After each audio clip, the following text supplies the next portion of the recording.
It confirms the results of the UK study done in 2009. But what I must say to you, if you're going to do this, you could have a meeting on Tuesday morning with your staff and you could say, let's do this great ease approach in our practice. That's not enough, I'm afraid. What we've learned is that you really have to be disciplined as making it the standard of care you offer. You have to put key performance indicators behind it. You have to monitor it, track it, and keep your staff motivated and enthused. But if you do it, you can make a real difference in your practice. I'd like to thank you very much, Dank u wel, for your attention. Thank you very much for that presentation, David. Is there anybody who would like to ask a question? Nobody? No. Thank you very much. I would like to invite the next speaker, Mr. Yahya Al-Zarani. I'm so sorry if I don't pronounce that correctly. Longitudinal changes in Langerhans cell density in the cornea and conjunctiva in contact lens-induced dry eye.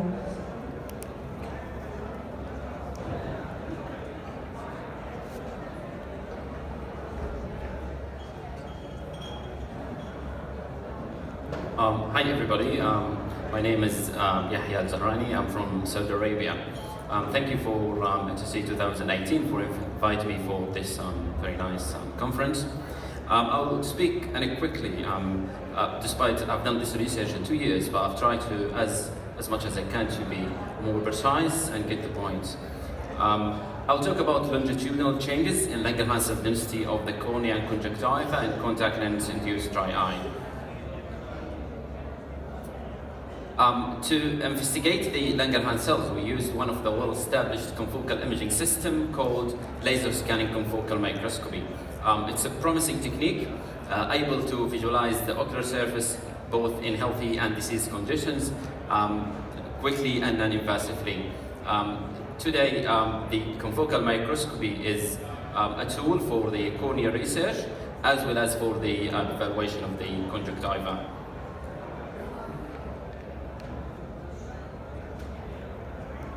Langerhans cells are antigen-presenting cells derived from hematobiotic bone marrow progenitor cells. In this quick couple of minutes, I'll just concentrate on cornea and the conjunctiva. Langerhans cells in the cornea can be found in the subbasal nerve plexus of the cornea, and they are 12 to 15 micrometer in diameter, and can be found in different forms. Cells without dendrites or cells with large dendrites, and can be found in two different forms: immature phenotypes with responsible for capturing antigens, or mature phenotypes, which is an integral part of the immune system. The previous studies who conducted the Langerhans cells in the cornea, in the healthy cornea, they found that some studies found there are no cells in the cornea, and some found a significant number of cells. In terms of studies that investigate the effect of contact lens wear on Langerhans cell density and contact lens wearers, they found that the Langerhans cells increased by double after lens wear. However, these studies were cross-sectional studies. In terms of conjunctiva, studies found that Langerhans cells can be found in healthy conjunctivas, and just only one study has discussed the effect of contact lens wear on Langerhans cell density in contact lens wearers on the conjunctiva. They found there is no significant difference before and after lens wear. However, these studies has a small sample size.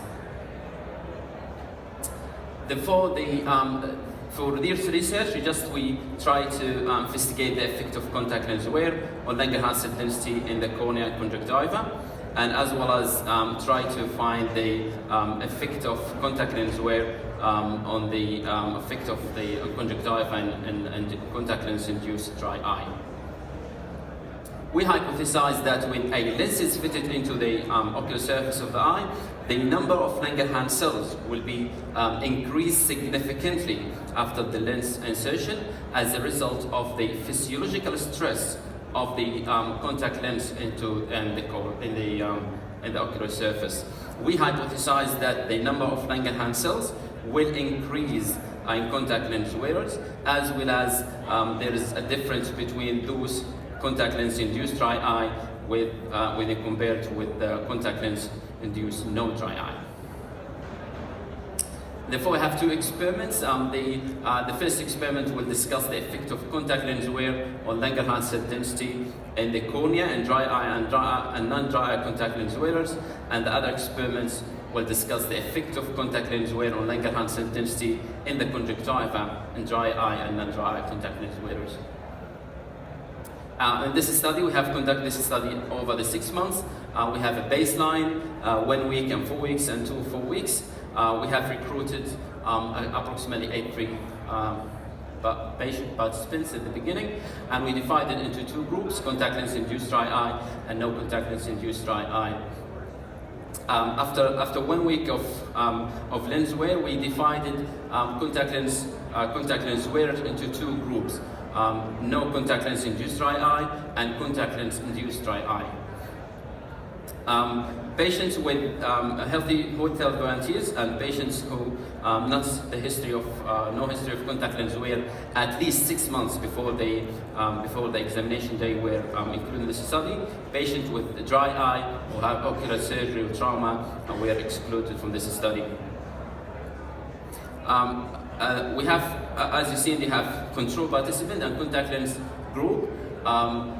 We have 4 visits for each groups.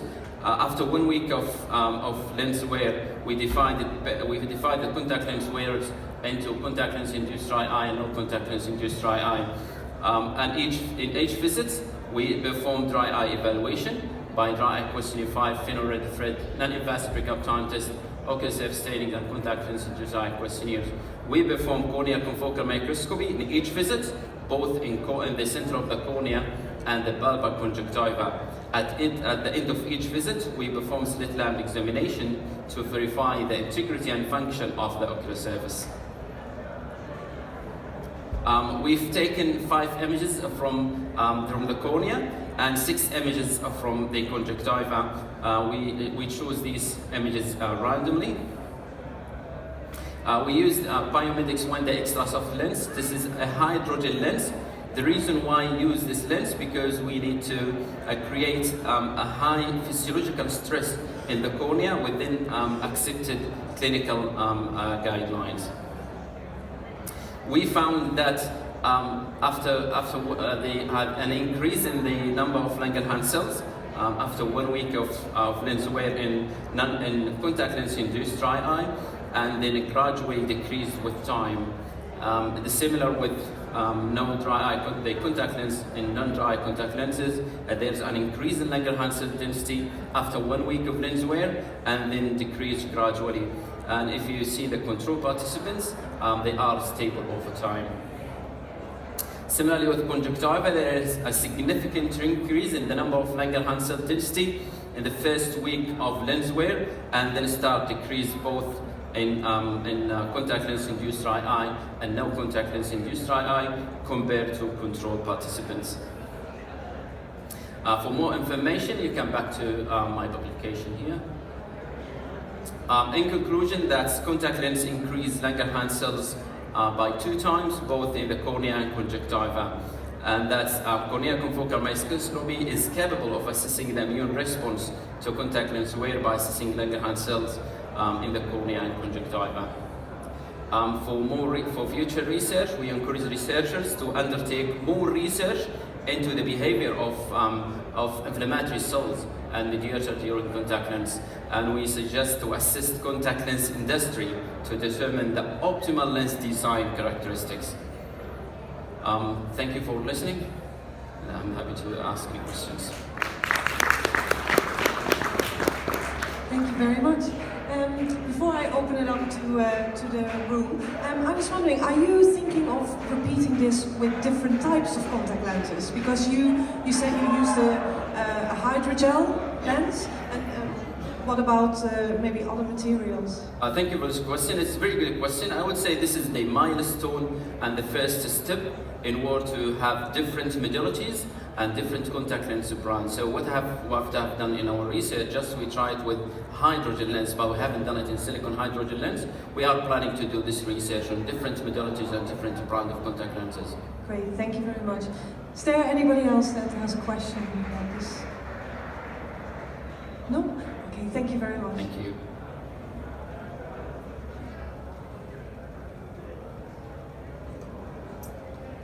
Great, I'm going to introduce myself now. And I don't even have one of these fancy plates.